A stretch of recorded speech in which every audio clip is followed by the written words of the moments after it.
చర్చలో మనతో పాటు బీఆర్ఎస్ నాయకులు ఓ నరసింహారెడ్డి గారు జాయిన్ అవుతున్నారు. నరసింహారెడ్డి గారు నమస్తే. అలాగే మనతో పాటు సీనియర్ రాజకీయ విశ్లేషకులు భుజంగరావు గారు కూడా ఉన్నారు. భుజంగరావు నమస్తే. ముందుగా నరసింహారెడ్డి గారు, మనం చూస్తూ ఉన్నాం చాలా కీలకమైన అంశం, జాబ్ క్యాలెండర్ ప్రకటించి 2 ఏళ్ళు పూర్తయిన సందర్భాన్ని మనం చూస్తున్నాం. అసెంబ్లీలో జాబ్ క్యాలెండర్ ప్రకటించి 2 ఏళ్ళు పూర్తయిపోయింది. వాస్తవానికి తొలి ఏడాదిలోనే 2 లక్షల ఉద్యోగాలు భర్తీ చేస్తామన్నారు. 2 ఏళ్ళు పూర్తయిన 2 లక్షల ఉద్యోగాల్లో పట్టుమని 10% కూడా భర్తీ చేయని దుర్భరమైన పరిస్థితి. దానికి సంబంధించిన పూర్తి వివరాలు కూడా మనకు కనిపిస్తూ ఉన్నాయి. ఎట్లా చూడాల్సిన అవసరం కనిపిస్తుంది? అన్నిటికంటే ముఖ్యంగా జెన్జీ ఉద్యమం కేంద్ర ప్రభుత్వాన్ని, దేశాన్ని కూడా కుదిపేసిన ఈ తరుణంలో ఈ దగాను, ఈ మోసాన్ని, రాష్ట్రంలోని యువతకు చేసిన ఈ ద్రోహాన్ని ఎట్లా చూడాల్సిన అవసరం? రేవంత్ రెడ్డి కానీ అంతకుముందు కాంగ్రెస్ పార్టీ కానీ ఎన్నికల కంటే ముందు మెయిన్గా యూత్ను ఆకర్షించాలని, యువకులను ఆకర్షించాలని చేసిన వాగ్దానాలలో ఉద్యోగాలు ఒకటి, నెక్స్ట్ నిరుద్యోగ వృత్తి 4,000 ఒకటి, 5 లక్షల భరోసా కార్డు ఒకటి, విద్యార్థులకు స్కూటీలు ఒకటి, ఇట్లా కొన్ని హామీలు ఇచ్చినారు. చదువుకునే విద్యార్థులు కూడా ఎస్సీ ఎస్టీ విద్యార్థులకు 10 పాస్ అయితే 10,000, ఇంటర్మీడియట్ పాస్ అయితే 20,000, డిగ్రీ పాస్ అయితే 50,000, పీజీ పాస్ అయితే ₹1,00,000. ఇవన్నీ హామీలు ఇచ్చిన తర్వాత యూత్ వాస్తవాలు డిస్కస్ చేయాలంటే వీళ్ళంతా ఊర్లలోకి పోయి మొదటి ఏడాదిలోనే 2 లక్షల ఉద్యోగాలు వస్తున్నాయి మాకు, ఈసారి మీరు ఎట్లనే చేసి కాంగ్రెస్ పార్టీకి ఓటేయాలని కాళ్ళు పట్టుకొని ఏళ్ళు పట్టుకొని ఆ ముస్లింలతో మిగతా వాళ్ళతో ఓట్లు వేయించారు. అది వాస్తవం. తిరిగినరు కూడా అయిపోయింది. పవర్లోకి వచ్చినారు, వాళ్ళని ఉపయోగించుకొని వాళ్ళ యొక్క ఇప్పుడు ఏంది 2.5 సంవత్సరాలు 3 సంవత్సరాలు కావస్తుంది. మీరు ఇచ్చిన ఏ ఒక్క హామీ యువతకు కానీ, నిరుద్యోగులకు కానీ, విద్యార్థులకు కానీ మీరు ఇచ్చిన ఏ ఒక్క హామీ అయినా ఇంతవరకు అమలుపరచలేదు. 2 లక్షల ఉద్యోగాలు 1 సంవత్సరంలో అన్నారు. 70,000 ఉద్యోగాలు ఇచ్చినాం, 80,000 ఉద్యోగాలు ఇచ్చినాం అని ప్రకటనలు చేసుకుంటే మీకు నోటిఫికేషన్లు ఇచ్చి మీరు ఇచ్చిన ఏంటని తేలింది లాస్ట్ 11,000 ఉద్యోగాలు ఏమో లెక్కలు ఉన్నాయి దానికి. మొదటి సంవత్సరం అయిపోయింది, 2వ సంవత్సరం అయిపోయింది, ఇప్పుడు 3వ సంవత్సరంగా వస్తుంది. అంటే ఎంత మోసం చేసింది కాంగ్రెస్ పార్టీ, రేవంత్ రెడ్డి కానీ మిగతా వాళ్ళు కానీ. దీంట్లో దోషులుగా చూడవలసింది రాహుల్ గాంధీ, ప్రియాంక గాంధీ, సోనియా గాంధీ గారిని కూడా మనం దోషులుగా చేర్చాలి. ఎందుకు అంటే ఇదే రాహుల్ గాంధీ అశోక్ నగర్ వచ్చి నిరుద్యోగులతోని కూర్చొని చట్టాపట్టాలు వేసుకొని ఈ సోకాల్డ్ మేధావులు కోదండరామ్ కావచ్చు, ఇంకెవడెవడో అంతా వీళ్ళంతా పోయి రాహుల్ గాంధీ పక్కన కూర్చొని ఫోటోలు దిగి ఛాయలు దాగి వాళ్ళతోని 2 లక్షల ఉద్యోగాలు ఇస్తామని మీరు నమ్మబలికిన మాట వాస్తవం కదా రాహుల్ గాంధీ గారు. ఇవాళ మీరు మౌనం వహించడంలో అర్థం ఏంటి అంటే మేము మోసం చేసినామని క్షమాపణ చెప్పాలి మీరు. ఇవాళ 2 లక్షల ఉద్యోగాల సంగతి దేవుడెరువు. మాది అదే అశోక్ నగర్లో ఉద్యోగాలు ఏమని అడిగితే ఆడపిల్లలను చూడకుండా కూడా జుట్లు పట్టుకొని పోలీసు వాళ్ళు విపరీతమైన లాఠీ చార్జ్ చేసి ఇవాళ ఎన్ని అక్రమ కేసులు ఉన్నాయి యూత్ మీద, ఇవాళ నిరుద్యోగుల మీద ఎన్ని అక్రమ కేసులు ఉన్నాయి.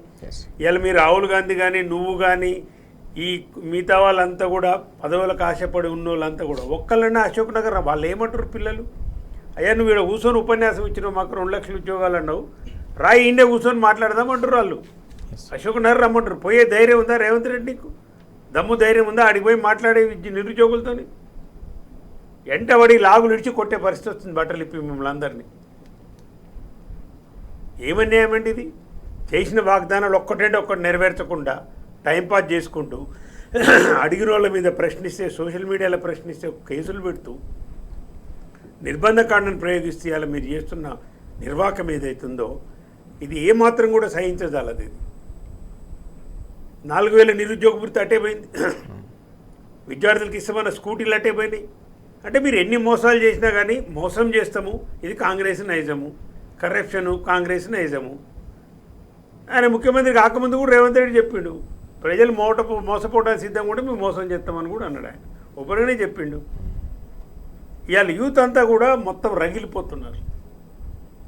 ఇవాళ జంజీ ఉద్యమానికి దీనికి లింక్ ఏంటని ఆలోచన చేస్తే మనం యువతతో పెట్టుకున్న వాళ్ళు ఇక్కడ కాదు, మోడీ అన్నట్టు ఆయన చాలా పెద్ద ఎత్తున నేను ఏంది 56 ఇంచుల ఛాతీ, ఆ ఛాతీ ఈ ఛాతీ అన్నాడే వంగిపోవాల్సి వచ్చింది. ఒక తన్నుదంతే అహింసా పద్ధతిలో గాంధీ మార్గంలో చేసిన పోరాటం ఇవాళ బీజేపీ మోడల్ వంచి మీ యొక్క అహంకారాన్ని మొత్తం కూడా కళ్ళు మొత్తం కిందికి దించేటట్టు చేసిన ఇవాళ. ఏం కోరుకుంటారండి యువత? జవాబుదారీతనం కోరుకుంటారు. వాళ్ళు ఏం అడగటంలే, మీ పదవులు అడతలే రేవంత్ రెడ్డి, నీ యొక్క మంత్రి పదవులు అడతలే, నీ ఎమ్మెల్యే సీట్లు అడతలే, ఎమ్మెల్సీ సీట్లు అడతలేరు. జవాబుదారీతనం, అకౌంటబిలిటీ, పొలిటికల్ అకౌంటబిలిటీ అడుగుతుంది. ఇది వ్యవస్థలో ఉండాలా వద్దా చెప్పాలి రాహుల్ గాంధీ గారు. నువ్వు అక్కడ పోరాటం చేస్తున్నావు కదా, అక్కడ యువతకు మద్దతుగా నువ్వు బీజేపీ వ్యతిరేకంగా నువ్వు పోరాటం చేస్తున్నావు కదా, కేంద్ర ప్రభుత్వం నుంచి నువ్వు జవాబుదారీతనం కోరుకుంటున్నావు కదా యువత ద్వారా. నువ్వు కూడా పోయి ప్రధాని ఇంటి ముందు ధర్నా చేసినావు కదా. అదే యువత గాంధీ భవన్ దగ్గరికి పోవడానికి ముఖ్యమంత్రి రేవంత్ రెడ్డి మొత్తం ధర్నా చేస్తే తీసుకుపోయి పిచ్చి కొట్టి కేసులు ఎందుకు పెట్టిస్తుండ్రు? అంటే అక్కడ యువత చేసేది ఉద్యోగాల కోసం, మిగతా వాటి కోసం, నీట్ పేపర్ లీకేజ్ల కోసం, యువత విద్యా వ్యవస్థ మీద జవాబుదారం కోరుకోవడాన్ని మద్దతు ఇచ్చిన రాహుల్ గాంధీ గారు ఇక్కడ అదే పోరాటం చేస్తున్నాయా మీ గవర్నమెంట్లో? మీ కాంగ్రెస్ ప్రభుత్వానికి వ్యతిరేకంగా ఇక్కడ అదే పోరాటం చేస్తుంది. ఇక్కడ తెలంగాణ యువత కూడా, తెలంగాణ నిరుద్యోగులు, తెలంగాణ విద్యార్థులు చేస్తున్న పోరాటం సేమ్. ఇక్కడ రావడానికి నీ మనసు ఒప్పుతలేదు. ఇక్కడ జరిగే ఉద్యమానికి కేటీఆర్ గారు మద్దతు ఇస్తుంది, బీఆర్ఎస్ పార్టీ మద్దతు ఇస్తుంది. చేసిన మోసాలు ఎండగడతాం ప్రతిపక్ష పార్టీగా, మా బాధ్యత తప్పకుండా. నువ్వు ఇంటికాడ కూర్చున్నా కానీ మేము కూర్చోలేం కదా. కాబట్టి ఖచ్చితంగా మీరు ఇచ్చిన హామీలు అమలు పరచాలి. యువకుల పట్ల, నిరుద్యోగుల పట్ల 4,000 భృతి ఇవ్వాల్సిందే. 30 నెలలు అయిపోయింది, ఒక్కొక్కరు 1,20,000 రూపాయలు ఇవ్వాలి. మీరు ఎందుకు ఎవరైనా అడుగుతున్నా నేను ఇవ్వాల. 28 లక్షల మంది టీఎస్పీఎస్సీతో నిరుద్యోగులు రిజిస్టర్ అని నువ్వే చెప్పావు కదా. ఆ 28 లక్షల మందికి నువ్వు ఎంతమందికి ఇచ్చినావు 4,000 చొప్పున? జాబ్ క్యాలెండర్ ప్రకటిస్తాం ఫస్ట్ అసెంబ్లీలోనే అన్నారు.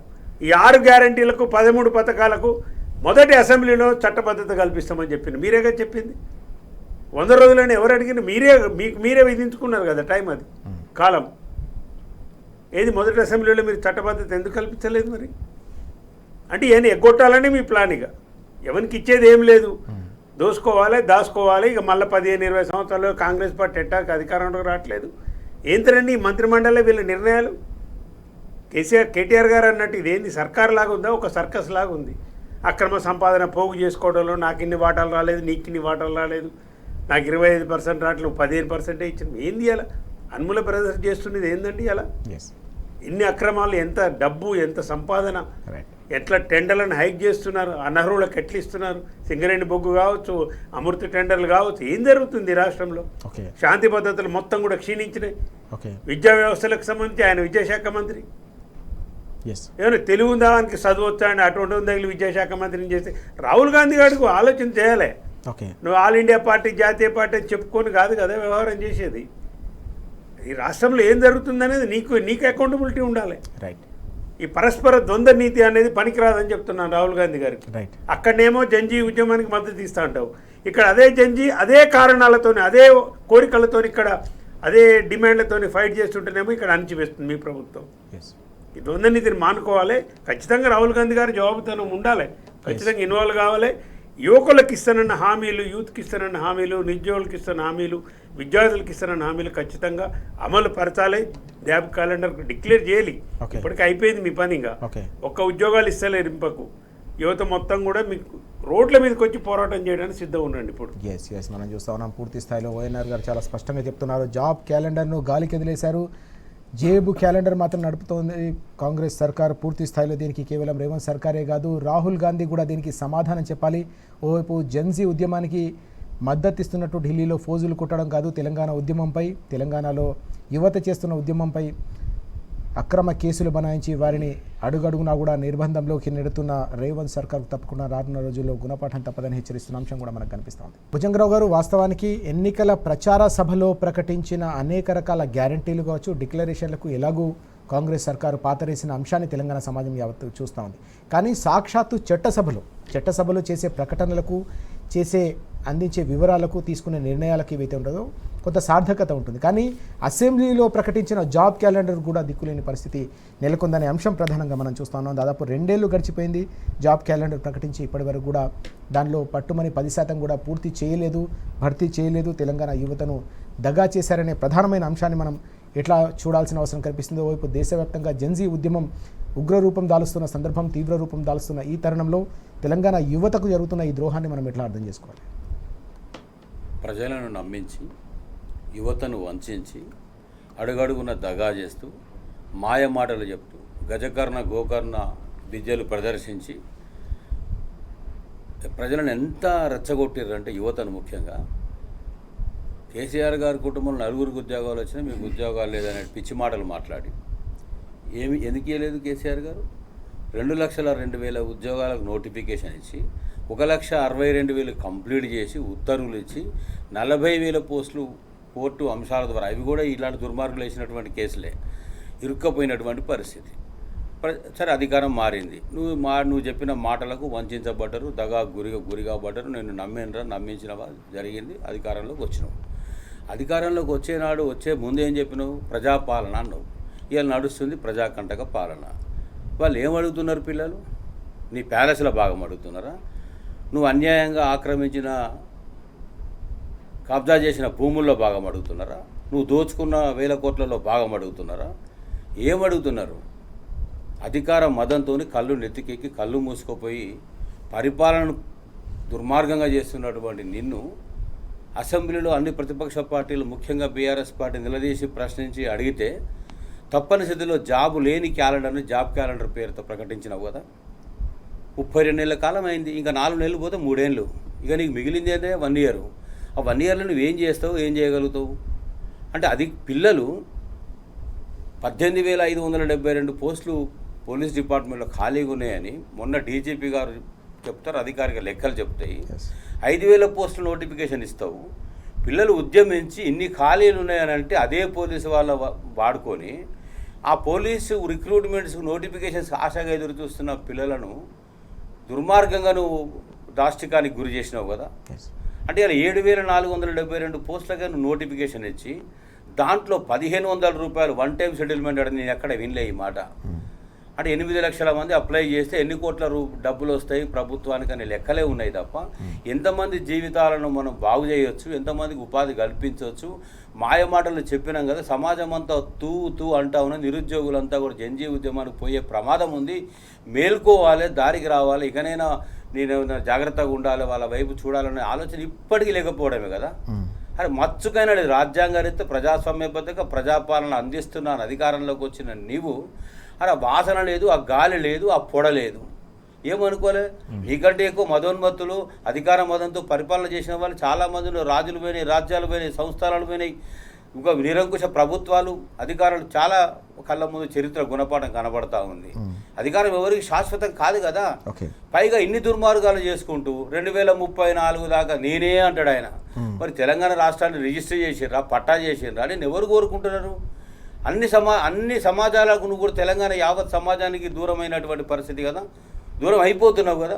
ఏ ఆశతో ఆ మాట మాట్లాడుతున్నాడు ఇలా ముఖ్యమంత్రి. కానీ నరసన్న చెప్పినట్టుగా రాహుల్ గాంధీ అక్కడొక మాట ఇక్కడొక మాట పూటకొక మాట మాట్లాడుతూ ద్వంద్వ నీతితో ద్వంద్వ కార్యక్రమాల్లో నిమగ్నమై ఉన్నాడు. మొన్న సమీక్ష సమావేశం పెట్టుకున్నారు అధిష్టానం, ఈయన నిర్వాహకం బాగాలేదు, మొత్తం మేమే నిర్ణయాలు తీసుకో. మీరు నిర్ణయం తీసుకున్న దాంట్లో జాబ్ క్యాలెండర్ అమలు చేయండి. 2 కోట్ల ఉద్యోగాలు అన్నటువంటి బీజేపీ చేయాల్సిన మోసం చేసింది. సంవత్సరానికి 2 లక్షల ఉద్యోగాలు చెప్పేనాడు తెలివి ఉండాలి, ఆ మేనిఫెస్టో రాసిన వాళ్ళకు ఉండాలి. ఎన్ని లక్షల ఉద్యోగాలు ఉంటాయండి తెలంగాణ రాష్ట్రంలో ప్రభుత్వ ఉద్యోగాలు? సంవత్సరం 2 లక్షలు అంటే 5 ఏళ్ళకు 10 లక్షల ఉద్యోగాలు. అసలు అన్ని ఖాళీలు ఉన్నాయా? ఆ లెక్క ఉందా మీ దగ్గర? గాలి మాటలు, నోటికొచ్చిన మాటలు, అడ్డమైన కూతలు మాట్లాడి మేనిఫెస్టో పేరుతో నువ్వు అనేక 13 డిక్లరేషన్లు చేసి నువ్వు అందరినీ వంచినట్టుగా యువతను కనుక నువ్వు వంచాలని చూస్తే, నిర్వీర్యం చేస్తే కేంద్ర ప్రభుత్వానికే ఎదురు లేదనుకున్నటువంటి ఎన్డీఏ ప్రభుత్వానికి, ముఖ్యంగా బీజేపీకి గుణపాఠం నేర్పినటువంటి చరిత్ర మన కళ్ళ ముందు నిన్న మొన్న కనబడ్డది. ఇప్పుడు ఈ రాష్ట్రంలో కూడా తయారవుతున్న సిద్ధమవుతున్న పరిస్థితి. ఇంకొక మాట చెప్తున్నాం మీరు రాజుగారు, ఎండ్రిన్ తాగి చావండి అన్నాడు. ఎవరిచ్చారు అధికారం నీకు? పిల్లలను ఎండ్రిన్ తాగమంటే ఇవాళ తెలంగాణ రాష్ట్రంలో తెలంగాణ ఎండ్రిన్ పార్టీ అనేది కూడా వేళ్ళు అనుకుంటున్నది తయారవుతున్నది. అంటే యువతతో పెట్టుకున్నటువంటి ఏ ప్రభుత్వాలు కూడా మనుగడ కొనసాగించలేవు. యువత నిర్వీర్యమైపోతే ఈ దేశ భవిష్యత్తు, రాష్ట్ర భవిష్యత్తు పునాదుల కానుంచి కదిలిపోతుంది. యువతే ముఖ్యమని కాపాడుకొని 10 లక్షల ఉద్యోగాలు టెక్ ఫీల్డ్లో అనేక రంగాల్లో పబ్లిక్ సెక్టార్స్లో అనేక ప్రైవేట్ ఫీల్డ్లో ఉద్యోగాలు తయారు చేసి సిద్ధం చేసి అందించినటువంటి బీఆర్ఎస్ పరిపాలన కళ్ళ ముందు కనబడతా ఉంది. 1,62,000 ఉద్యోగాలు నోటిఫికేషన్ ద్వారా కంప్లీట్ చేసినటువంటి ఉద్యోగాలు ఉన్నాయి. ఇలా క్యాబినెట్లో ఏ మంత్రి అయినా మీరు చూడండి, అనేక సందర్భాలు చూసాం. ఒక ఆయన 60,000 నింపిన అంటాడు, ఒక ఆయన 70,000 ఉద్యోగాలు ఇచ్చినామంటారు, ఒక ఆయన 80,000 ఇచ్చినామంటారు. ఒక పక్కన నిరుద్యోగులు ఎవరు నాయన మీరంతా ఎవరు, మీరు ఇచ్చినవి 11,000 ఉద్యోగాలు అని చెప్పేసి సాక్షాత్తు అసెంబ్లీలో సమాధానం చెప్తే మాయమాటలు ఇంకా చెప్పుడు ఎందుకని చెప్పేసి పళ్ళు పటపట కొరుకుతా ఉన్నది యువత. యువత దాడిని తట్టుకోలేదు ఈ కాంగ్రెస్ ప్రభుత్వము. అనేక రకాలుగా దగాపడ్డటువంటి వర్గాలు వర్ణాలు యావత్ తెలంగాణ సమాజం సమయం కోసం ఎదురు చూస్తూ ఉంది. ఎన్నికల సమయం అంటూ వస్తే కర్రు కాల్చి వాత పెట్టడానికి సిద్ధంగా ఉంది. ఇలా అది నువ్వు పార్టీ మారచ్చు, ఏ పార్టీలోకి పోతావు, ఎక్కడ ఉంటావు, ఏ గొడుగు పట్టుకుంటావో ఎవరికి తెలియదు. అడ్డమైన కూతలు ఊసి ఇంకా నమ్మించాలనే ప్రయత్నం చేసుకుంటూ చేస్తే ఇప్పటికి కొనసాగుతూనే ఉన్నాయి కదా. రోజు భూముల చుట్టే కదా తిరిగేది, రోజు ఎక్కడ ఏం కొల్లగొట్టొచ్చాయనే కదా. అన్ని వనరులు నాశనం అయిపోయినాయి. ఆకాశానికి లేచినటువంటి తెలంగాణ అగాధానికి పడిపోయిన పరిస్థితి ఉంది కదా. 32 నెలల కాలంలోనే ఇంత త్వరితగతిన ప్రపంచ యావత్తులో తెలంగాణ ఈ స్థితికి చేర్చినటువంటి హీనమైన చరిత్ర ఈ ప్రభుత్వానికి, ఈ కాంగ్రెస్ అధికార పక్షానికి, రేవంత్ రెడ్డి గారికి చెల్లుతుంది కదా. ఈ జ్ఞానం రాహుల్ గాంధీకో, ప్రియాంక గాంధీకో, సోనియా గాంధీకో ఉండాలి కదా. సమీక్ష చేసుకోవాలి కదా, సరిదిద్దాలి కదా. నష్ట నివారణ చర్యలు ఏవి ఇక్కడి వరకు చేపట్టలేదు కదా, ముఖమే చాటేశారు కదా. రైట్. చాలా కీలకమైన అంశం. పూర్తిగా చూస్తూ ఉన్నాం. 2.5 ఏళ్లుగా కాంగ్రెస్ హైకమాండ్కు సంబంధించిన కీలకమైన నేతలు రాహుల్ గాంధీ కావచ్చు, ప్రియాంక గాంధీ కావచ్చు, కనీసం పత్తా లేకుండా పోయారు.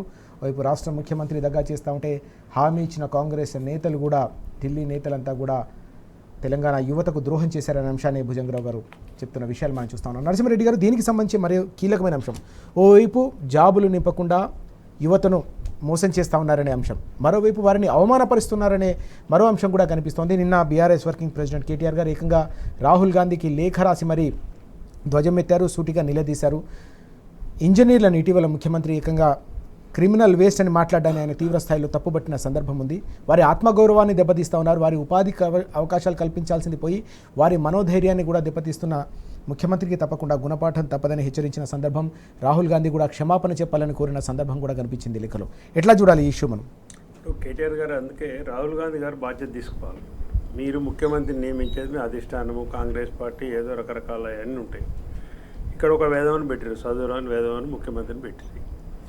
ఆయనకు చదువు అంటే తెలియదా, ఇంజనీరింగ్ అంటే తెలియదా, తెలిసిన పదాలు కొన్ని ఉన్నాయి. క్రిమినల్ వేస్ట్ అనే పదము, చైన్ రియాక్షన్ అనే పదము, ఒక 4-5 పదాలు ఉన్నాయి. దేని సందర్భం వాడుతుండో, తలకాయ ఉందా తలకాయ లేదా అర్థం కావట్లేదు. ఇప్పుడు ఇంజనీరింగ్ విద్యార్థులను పట్టుకొని క్రిమినల్ వేస్ట్ అంటే నువ్వు అసలు పచ్చి క్రిమినల్ నువ్వు కదా. వేస్ట్ అంటే క్రిమినల్ వేస్ట్ అంటే ఈ రాష్ట్రంలో ఫస్ట్ చెప్పేది పేరు నీ పేరు, రేవంత్ రెడ్డి పేరే చెప్పాల్సి వస్తుంది. నీకు అసలు ఏం తలకాయని మాట్లాడుతున్నావు? ఇంజనీరింగ్ అంటే ఎవరు అనుకుంటున్నావు? మోక్షగుండం విశ్వేశ్వరయ్య వారసులు వాళ్ళు, అబ్దుల్ కలాం వారసులు వాళ్ళు.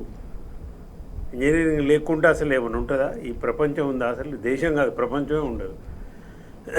అంటే మదం ఎక్కిన మాటలు, బల్పు మాటలు అన్నట్టు. అహంకారము, అధికారం రాగానే నేను ఏది మాట్లాడినా చెల్తుందనే వేరే దగ్గరనైతే ఉరి తీసేద్దరు. ఆల్రెడీ పబ్లిక్గా నిలబెట్టి చెట్టుకి ఏలాడదీసి, కరెంటు పోల్కి ఏడాదీసి ఉరి తీసే భాష అది.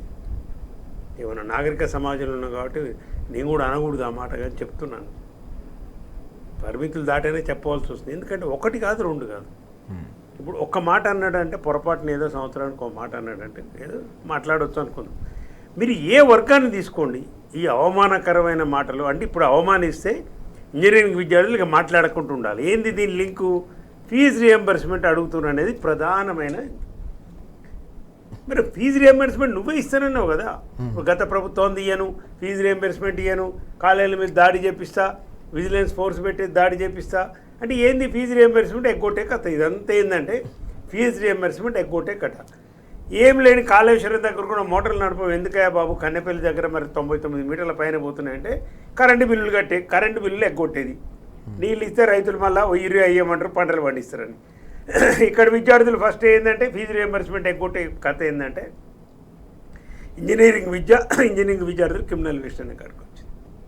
ఆ పక్కనున్న మంత్రుల కన్నా సూయి లేదు. ఇంత బానిసత్వం ఉత్తమ్ కుమార్ రెడ్డి, బట్టి విక్రమార్క వీళ్ళంతా కట్టర్ కాంగ్రెస్ వాదులు, కోమటిరెడ్డి వెంకరెడ్డి అంటే వాళ్ళు మీరు ఏం చేస్తున్నా మీరంతా నాకు అర్థం కాదు. ఈ చెంప ఆ చెంప ఆ స్టేజ్ మీద బల కొడితే ఏమవుతుంది? ఉన్నదే మీకు మంత్రి పదవి, ముఖ్యమంత్రి ఎట్టాగో రాదు పీకదు. ఏమవుతుంది అంటున్న చరిత్రలు నిలిచిపోతారు కదా తెలంగాణ కోసం. తెలంగాణ విద్యార్థులందరినీ మిమ్మల్ని జేకొడతారు కదా. అంటే డబ్బుల కోసము, మంత్రి పదవి కోసము, అంటే పదవుల కోసం ఇప్పుడు పెదవులు ఇప్పకుండా మాట్లాడుతున్న ఈ మాటలకు కేటీఆర్ గారు చెప్పినట్టు బాధ్యత వహించవలసింది రాహుల్ గాంధీ గారు. రాహుల్ గాంధీ గారు ఇక్కడికి వచ్చి, ప్రియాంక గారి గాంధీ ఇక్కడికి వచ్చి, మీరు డిక్లరేషన్ల పేరు మీద యూత్ను మోసం చేసిండ్రు, రైతులను మోసం చేసిండ్రు, బీసీలను మోసం చేసిండ్రు, అందరిని మోసం చేసిండ్రు. కాబట్టి క్రిమినల్ వేస్ట్ అనేది, ఇంజనీరింగ్ విద్యార్థులు క్రిమినల్ వేస్ట్ అనేది మీ కాంగ్రెస్ పార్టీ విధానమా కాదా అని కేటీఆర్ గారు అడుగుతారు. కాదు అంటే మీరు ఖండించండి, ఇమీడియట్గా ఇతను రాజీనామా చేయించండి, మీ పద్ధతిలో మీరు చేయాలి. మీరు ఇన్వాల్వ్ కావట్లేదు, కామెంట్ చేయట్లేరు అంటే దీన్ని మీరు సమర్థిస్తున్నట్టే అనే అవగాహన వచ్చేస్తుంది. అది కేటీఆర్ గారు అడిగిన ప్రశ్న. మీరు ఏం మాట్లాడతలేరంటే, మౌనంగా ఉన్నారంటే దాని అర్థం ఏంటండి? అంటే రేవంత్ రెడ్డి చెప్పింది కరెక్టేనేనా? మీరు కూడా ఈ దేశంలోని ఇంజనీరింగ్ విద్యార్థులందరూ కూడా క్రిమినల్ వేస్ట్ అంటున్నారు రాహుల్ గాంధీ గారు? జవాబు చెప్పవలసిన పరిస్థితి ఉంది రాహుల్ గాంధీ గారు. ఈ పిచ్చి మాటలని మరి కాంగ్రెస్ వైఖరి అంటే దాని పరిస్థితి ఎట్లుంటుందో మీకు కూడా తెలుసు కదా. జంజీవి మీకు ఎట్లా చేస్తున్నారో మీ మీద కూడా అట్లా ఎగబడే ఇప్పుడు ఉంది. మొత్తం దాదాపు కొన్ని లక్షల మంది విద్యార్థులు ఒక్కొక్క సంవత్సరం మనకు పట్టాలు తీసుకొని బయటకు వస్తున్నారు. 270 దాదాపు 170 200 ఇంజనీరింగ్ కాలేజీలు ఉన్నాయి. దాదాపు 4-5 లక్షల మంది పట్టాలు తీసుకొని బయటకు వస్తున్నారు. అంటే నువ్వే ఒకవైపు వీళ్ళందరికీ ఉద్యోగాలు ఇస్తున్నట్టు, నువ్వే ఒకవైపు వీళ్ళందరూ క్రిమినల్ వేస్ట్ అంటావు. ఏం భాష అండి భాష? సోయిన భాషేనా? తాగి మాట్లాడుతున్నావా? సోయిలు ఉన్నావా? అసలు సోయిలు లేవా? ఆ వేదిక ఏంది? మాట్లాడేది ఏంది? టీచర్లది అది. అవార్డు ఎక్కడికో ఫిన్లాండ్ పోయి వచ్చి టూర్ పోయి వచ్చిన టీచర్ల సమావేశం అది. అందరు నూరేళ్ళు పెట్టి ఏంది అసలు ఏం మాట్లాడుతుండే నా ఏ ముఖ్యమంత్రి అసలు ఏంది అంటే బలుపు, అహంకారము. అంటే ఏంది? ప్రభుత్వం వచ్చింది, నేను ముఖ్యమంత్రి అనే ఏమంటారు పదవి వల్ల వచ్చిన అహంకారం యొక్క రిఫ్లెక్షన్స్ ఇవి. కాబట్టి నీ యొక్క అహంకారానికి తప్పకుండా బ్రేకులేసి నీ మెడలు వంచి నువ్వు మళ్ళీ నీ శంపలు వేసుకుంటట్టు చేసే దగ్గరికి వచ్చింది. ఎక్కువ రోజులు లేదు, ఒక 2.5 సంవత్సరాలు ఓపిక పడితే కేసీఆర్ గారు మళ్ళీ ముఖ్యమంత్రి అవుతారు. ఈ రాష్ట్రాన్ని సువర్ణ యుగం పరిపాలన అందించండి 9.5-10 సంవత్సరాలు కేసీఆర్ గారు. ఉన్న వ్యవస్థ నడపలేని అసమర్థులు మీరు. నేను అంటున్నా, ఫీజు రియంబర్స్మెంట్ కేసీఆర్ గారు ఇచ్చారు, రైతు బంధు కేసీఆర్ గారు ఇచ్చారు, కరోనా టైంలో కూడా 11 విడతలుగా 73,000 కోట్లు, 1000 గురుకులాలు స్థాపించండు. ఎక్కడ పోయినా కానీ తలెత్తుకుంటేట్టుగా బహుజన విద్యార్థులందరినీ తీర్చిదిద్దండి. విద్య మీద ప్రత్యేకమైన శ్రద్ధ పెట్టి మీరు విద్య గురించి మాట్లాడింది ఏందండి? మీ మేనిఫెస్టోలో ఏముంది? 15% ఇస్తామన్నారు. మొన్న మీరు ఇచ్చిన బడ్జెట్లు ఎంత? 3 బడ్జెట్లలో 7%, 8%. ఏది 27,000 స్కూళ్ళని వాళ్ళెట్ట బలోపేతం చేయాలని ఆయన కేసీఆర్ గారు తాపత్రయపడితే గవర్నమెంట్ స్కూల్ని 4,000 చాలంటాడు. ఈ 4,000 ఎక్క ఏందని మేము ఎంక్వైరీ చేస్తే తేలింది ఏంటంటే అన్ని జిల్లాలలో హెడ్ క్వార్టర్స్లో మెయిన్ రోడ్డు మీద ఎప్పుడో పాపం కొంతమంది దాతలు ఇచ్చినాయి ప్రభుత్వ స్థలాల మీద ప్రభుత్వ స్కూళ్ళు కడితే అన్నైనా మేమైనా చదువుకున్న గవర్నమెంట్ స్కూల్స్ అన్నీ అవన్నీ ఇప్పుడు రియల్ ఎస్టేట్కి అప్పచెప్తుండు. ఆ ఫైమ్ గాడో వేముల నరేంద్ర రెడ్డో ఎవడో వీళ్ళంతా కలిసి ఆ స్కూల్ అన్నిటి 4,000 చేసి మిగతా అన్ని రియల్ ఎస్టేట్ చేసి ప్లాట్లు చేసి అమ్ముకొని అపార్ట్మెంట్ కట్టి అమ్ముకోవడం. ఏది చూడు దీన్ని ఎట్లా ప్లాట్ చేయాలి, ఆడ భూమి కనపడితే ఆడ దీన్ని ఎట్లా ప్లాట్ చేయాలి, ఎట్లా కట్టాలి, ఏం చేయాలి, ఎట్లా డబ్బులు చంపేయాలి. ఏం టెండర్లు అండి ఇవ్వాలి? సింగరేణి టెండర్ అయింది మీరు చూసారు కదా. ఒకసారి ఇప్పుడు ఇంటిగ్రేటెడ్ స్కూల్స్ అని కట్టినాయి 70 కోట్లు అంటాడు, 100 కోట్లు అంటాడు, 120 కోట్లు, మొన్న 180 కోట్లకు ఫైనల్ చేసింది. అన్నిటల్లో ఎక్సెస్ వేసటం, డబ్బులు తీసుకోవటం, కిక్ బ్యాక్ తీసుకోవటం. నిన్నగాక మొన్న హైకోర్టు విషయం వచ్చింది కదా. హైకోర్టు రాజేంద్ర నగర్లు ఇచ్చింది దాంట్లో ఒక్కసారి అది 500 కోట్లు, 350, 400 కోట్ల నుంచి 1,770 కోట్లు, దాదాపు 2,000 కోట్లకు పోయింది. 500-600 కోట్లతో కేసీఆర్ గారు 2-3 సంవత్సరాలలో ఇంత పెద్ద సెక్రటరియట్ కట్టిండు. ఇంతకంటే పెద్దగా ఉంటుందా అండి హైకోర్టు? సెక్రటరియట్ కంటే పెద్దగా ఉంటుందా? ఎట్లయితే దూకునే 2,000 కోట్లు, 1,700 కోట్లు ఎట్లా పెరుగుతున్నాయి అంచనాలు దూకునే? బట్టి విక్రమార్క 70 కోట్లు అంటాడు స్కూళ్ళకు, అది 120 కోట్లు అయితే 180 కోట్లు అవుతుంది. సింగరేణికి సంబంధించి over burden removal site visit certificate అని ఒకటి పెట్టి దాంట్లో మీ బామర్దికి ఎవరు చూడలేరు అనుకుంటావా? ఈ భాషతోని ఇట్లా తిట్టి కంట్రోల్ చేస్తాను అనుకుంటావా? ఏం భాష? భాష ఏంది? దీంతో కాదు రేవంత్ రెడ్డి. కేసీఆర్ గారు పెద్దలు ఎప్పుడూ చెప్పినారు, నీకు అంటే తక్కువ వయసు ఉన్నప్పుడు నీకు ముఖ్యమంత్రి పదవి వచ్చింది, మంచిగా చేసుకో అని చెప్పారు. అధికారం ఇచ్చిన ప్రజలు దీనికోసం కాదు, ఈ తిట్టమని కాదు, చేయమంది కాదు. ఇప్పటికైనా కేటీఆర్ గారు లేఖ ప్రకారము ట్వీట్ చేసిన దాని ప్రకారము రాహుల్ గాంధీ గారు స్పందించాలండి. ఇది ఏమాత్రం ఒక జాతీయ పార్టీకి ఎల్ఓపి లీడర్గా పార్లమెంట్లో ఉన్న ఆయనకు ఇది ఏమాత్రం కూడా శోభనివ్వదు. డెమోక్రసీలో మీరు ప్రతిపక్ష పార్టీగా భారతదేశంలో అత్యున్నతమైన పార్లమెంటు తాను మీరు ఎల్ఓపి ఉన్నారు. ఇవాళ 100 సీట్లు ఉన్నాయి మీకు, ఒక 2-3 రాష్ట్రాల అధికారంలో ఉన్నారు. కాబట్టి మీరు మొత్తము ఒక విధానం జరుగుతున్నప్పుడు మీ పరిపాలిస్తున్న రాష్ట్రంలో ఇంత అన్యాయాలు జరిగి ముఖ్యమంత్రి నోటుకొచ్చినట్టు కూస్తుంటే కారు కూతలు కూస్తుంటే కూడా అంటే మీరు మౌనం వహిస్తున్నట్టు మీరు ఇది కరెక్టేనేనా? ఇది కాంగ్రెస్ పార్టీ విధానమేనా? ఇంజనీరింగ్ విద్యార్థులను అబ్దుల్ కలాం వారసులను అవమానించడం కరెక్టేనా? ఇది అనేది రాహుల్ గాంధీ గారు స్పందించడం, ఖచ్చితంగా స్పందించాలి. కేటీఆర్ గారు రాసింది లేక 100% కరెక్ట్. ఎస్ చాలా కీలకమైన అంశం మనం చూస్తా ఉన్నాం. పూర్తి స్థాయిలో తప్పకుండా రాహుల్ గాంధీ స్పందించాల్సిన అవసరం ఉంది ఈ అంశంపై అని చెప్పేసి వైఎన్ఆర్ గారు డిమాండ్ చేస్తున్న పరిస్థితి. రాహుల్ గాంధీ మౌనం వహించడం అంటే ముఖ్యమంత్రి వ్యాఖ్యల్ని సమర్థించినట్టే అని చెప్పి చాలా స్పష్టంగా చెప్తున్న అంశం కూడా కనిపిస్తుంది. ఇది కాంగ్రెస్ పార్టీ విధానమా? తప్పకుండా తేల్చి చెప్పాలి రాహుల్ గాంధీ అని చెప్పేసి సూటిగా నిలదీస్తున్న అంశం కూడా మనకు కనిపిస్తూ ఉంది. భుజంగరావు గారు, నిన్న కేటీఆర్ గారు రాసిన లేఖ, రాహుల్ గాంధీ గారు రాసిన లేఖ ఈరోజు పత్రికల్లో, అన్ని పత్రికల్లో కూడా ప్రధానంగా మనకు కనిపిస్తూ ఉంది. కాంగ్రెస్ పార్టీయే దేశంలో క్రిమినల్ వేస్ట్ అని చెప్పేసి స్పష్టంగా ఆయన ప్రస్తావించిన సందర్భం కూడా కనిపించింది.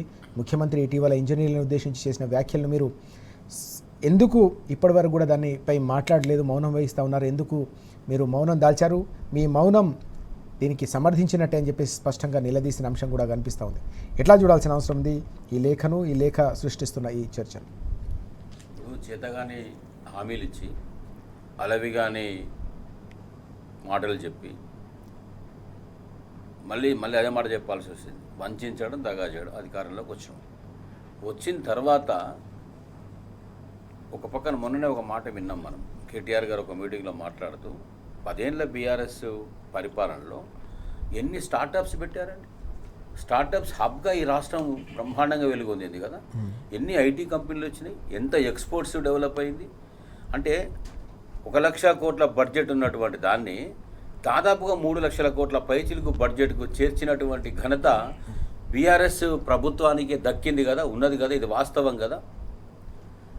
అంటే ఇంత గొప్పగా వెలుగొందినటువంటి ఈ రాష్ట్రం, అరే యువతకు ఉద్యోగాలు మీరు చెప్పిన మాట నిలబెట్టుకోండి, మీ పరిపాలన దగ్గర పడ్డాయి, మీ ఖేల్ ఖతం దుకాణం బంద్ అనే కాడికి వచ్చింది, కళ్ళు తెరవండి, ఇప్పటికైనా సోయిలోకి రండి అని ప్రధాన ప్రతిపక్ష పార్టీగా చట్టసభలో నిలదీస్తే మైకులు కట్ చేస్తారు. బయట ఉద్యమాలు చేసేటువంటి దాంట్లో కుట్రలు కుతంత్రాలు చేస్తారు. యువతను నిర్వీర్యం చేయాలనేటువంటి ఉద్దేశంతో చైతన్యాన్ని అనగదొక్కాలని చూస్తారు. ఇది సాధ్యపడుతుందా రేవంత్ రెడ్డి గారు? నువ్వు మారాలి, నీ పరిపాలన మారాలి, నీ అధికారంలో మార్పులు రావాలి. ఇక చాలు దోచుకున్న కాడికి, ఇకనైనా మనం ప్రజల కోసం పనిచేద్దాం, యువత కోసం పనిచేద్దాం, రాష్ట్రం కోసం పనిచేద్దాం అనే మాట రావాలి. అరే పక్కన ఆర్ కృష్ణయ్య గారు జాతీయ బీజేపీ అధ్యక్షుడు మనొక ఈ ఫీజు రియంబర్స్మెంట్ గురించి అడిగితే ఈ ముఖ్యమంత్రి గారు అంటారు, నువ్వు ఇక్కడ కాదు మాట్లాడాల్సింది, నువ్వు ఏపీ నుంచి రిప్రజెంటేషన్ చేసినవు, నువ్వు జాతీయ స్థాయిలో మాట్లాడాలి, నా దగ్గర కాదు మాట్లాడేది అని అన్నాడు. మరి ఈయన మల్కాజ్గిరి ఎంపీగా ఎలక్ట్ అయిన తర్వాత పార్లమెంటులో, లోకసభలో ఏ విషయాలు మాట్లాడినావు? ఒక్కసారైనా తెలంగాణ అంశము, తెలంగాణ సమస్యలను అక్కడ ప్రస్తావించినవా? తెలంగాణ కష్టాలు అక్కడ చెప్పిన పరిస్థితే? నువ్వు అని పక్క రాష్ట్రాన్ని దేశవ్యాప్తంగా నువ్వు జాతీయ నాయకులుగానే మాట్లాడే సందర్భంగా అందరూ నీలాగా ఉండరు రేవంత్ రెడ్డి గారు.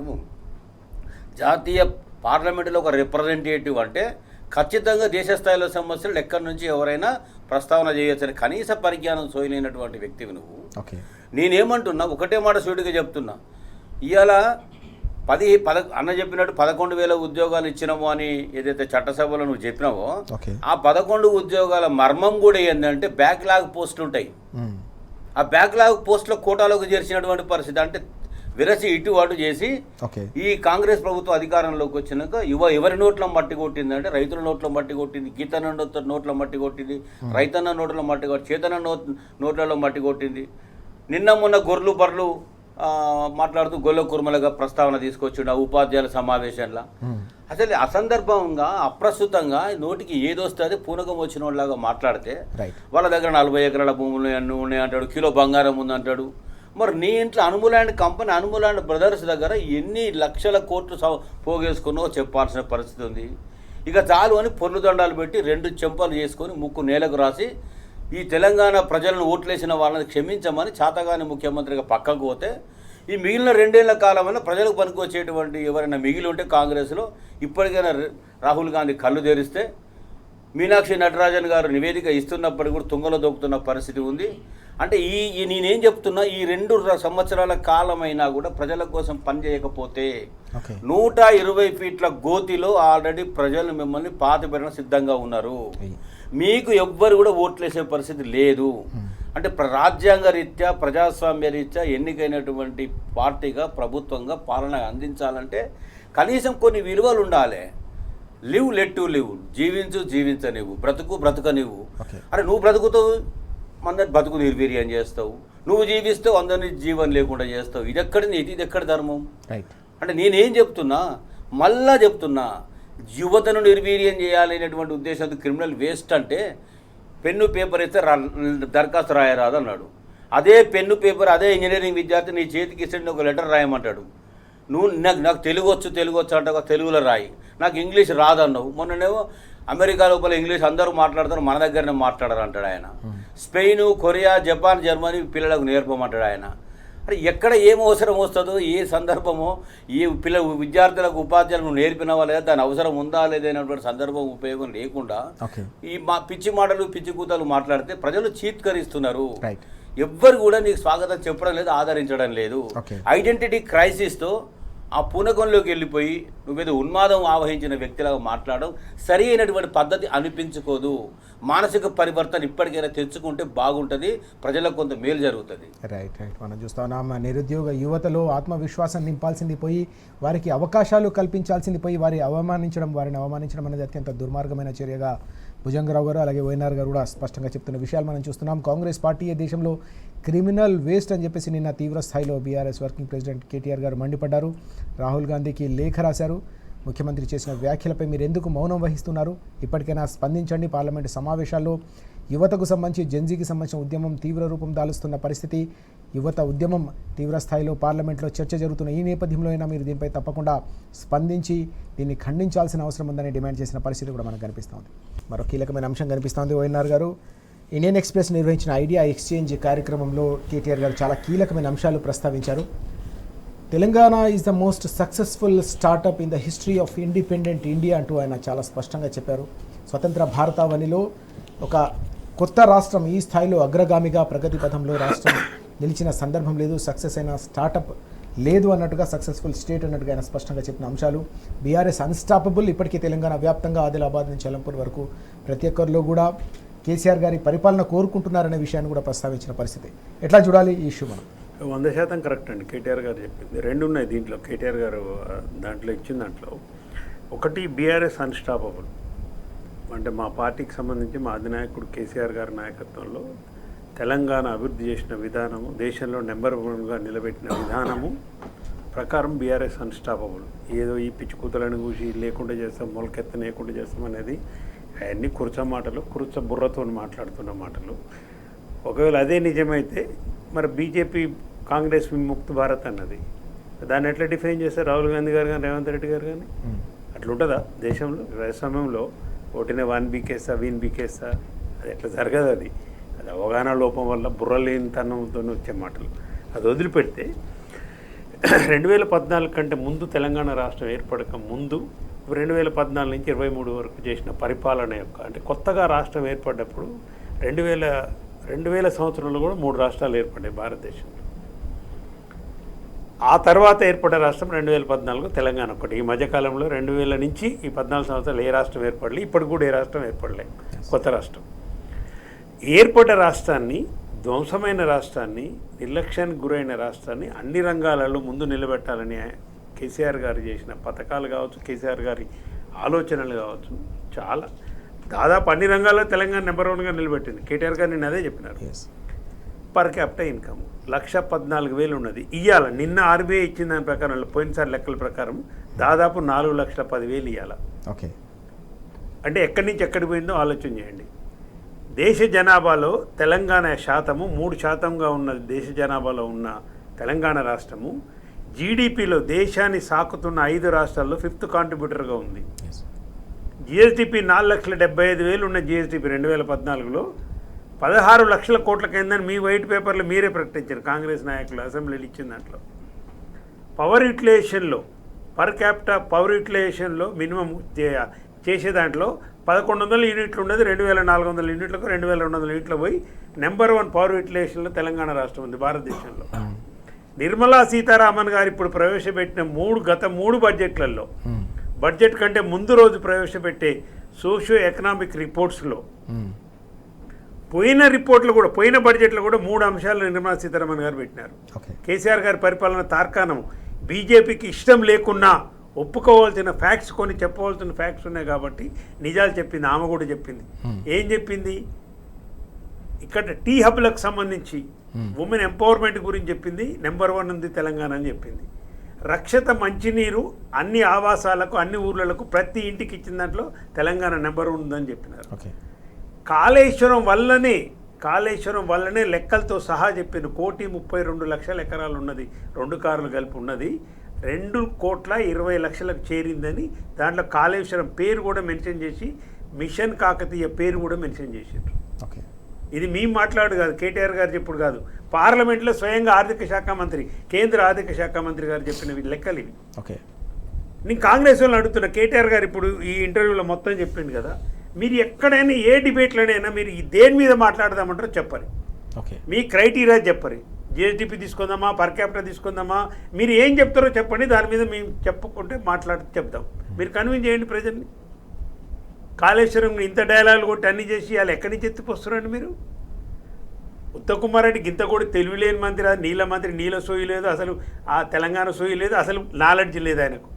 వేస్ట్ ముఖ్యమంత్రి ఎవడన్నా ఉండంటే రేవంత్ రెడ్డి తర్వాత ఉత్తమ్ కుమార్ రెడ్డి. ఎల్లంపల్లి నుంచి నీకు మిడ్ మానేరుకు లింకు లేదండి.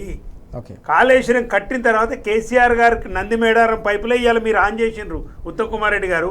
కాళేశ్వరం సంబంధం లేకుండా ఎల్లంపల్లి అంటే మరి నందిమేడారం పంపులు 2014 కంటే ముందున్నాయా? గాయత్రి పంప్ హౌస్ ఉందా 2014 కంటే ఉత్తమ్ కుమార్ రెడ్డి ఇంతకు ముందు?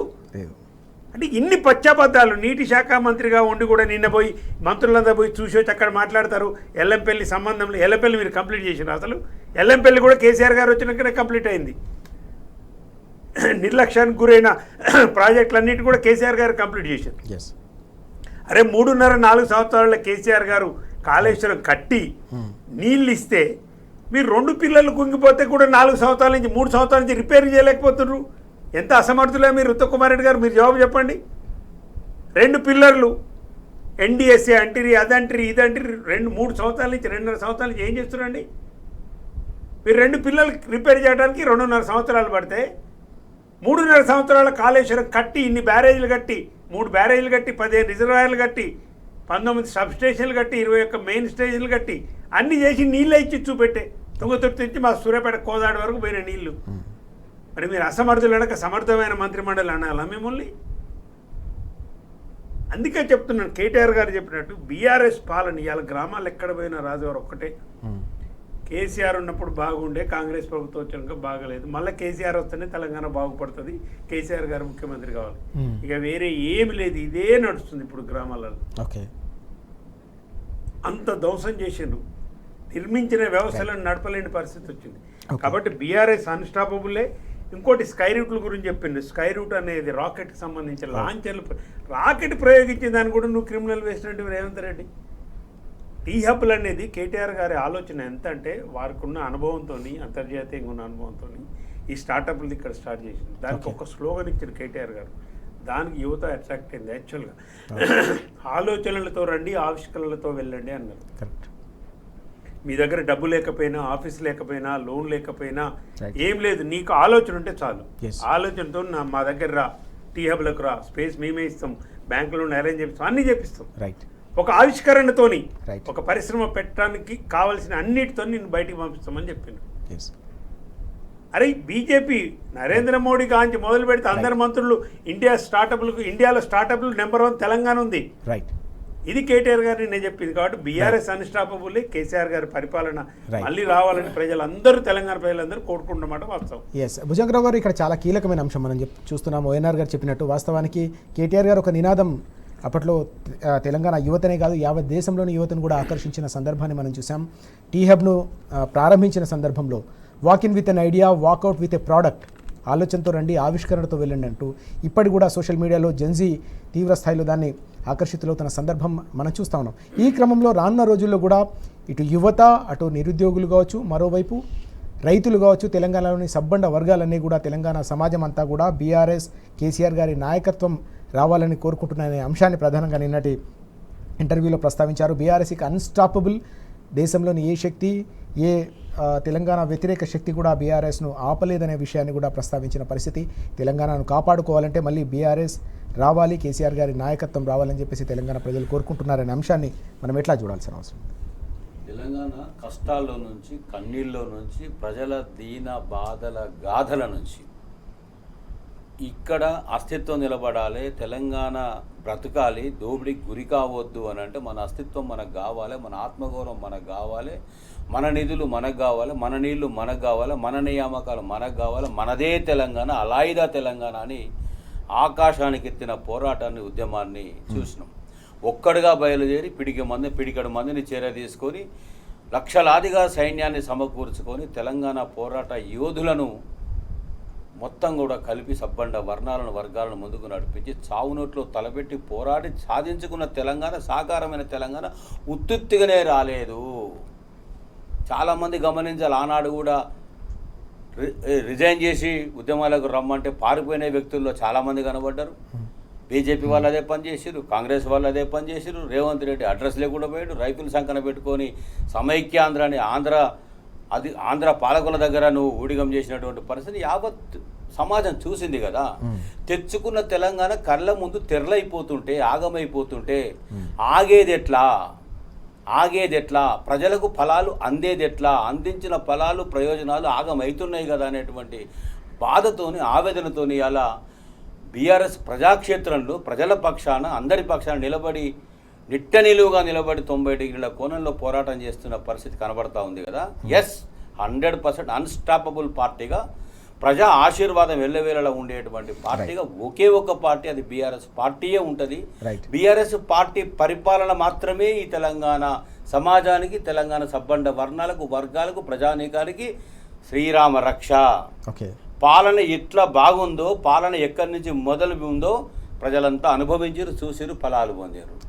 పాపం మనమందరం విశ్లేషణ చేస్తున్నాం, డిబేట్లు మాట్లాడుతున్నాం, బయట మాట్లాడుతున్నాం, కానీ రేవంత్ రెడ్డి గారికి ఒక బాధ ఉందట. ఎక్కడి నుంచి పరిపాలన మొదలు పెట్టాలో ఇప్పటికీ అర్థమే కాలేదట.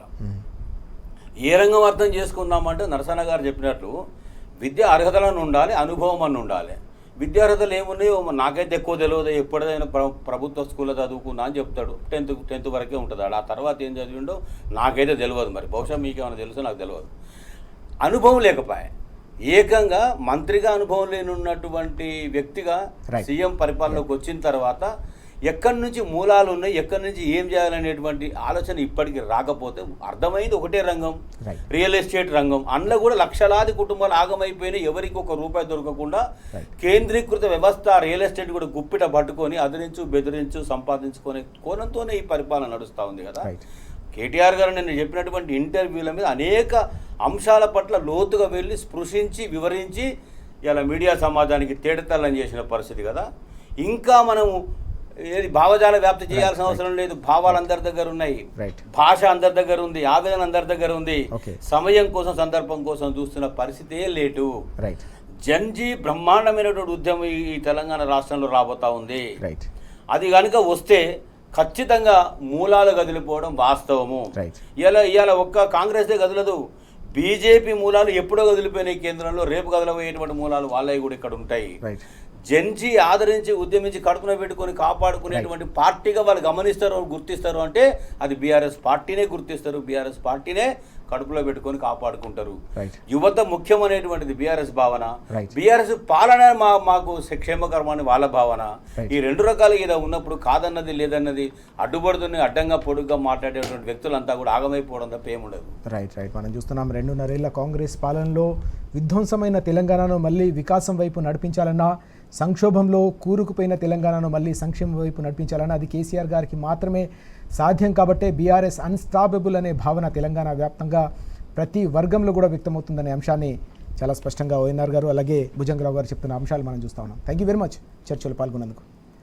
ఇది వాటి వార్తలు వాస్తవాలు. నమస్తే.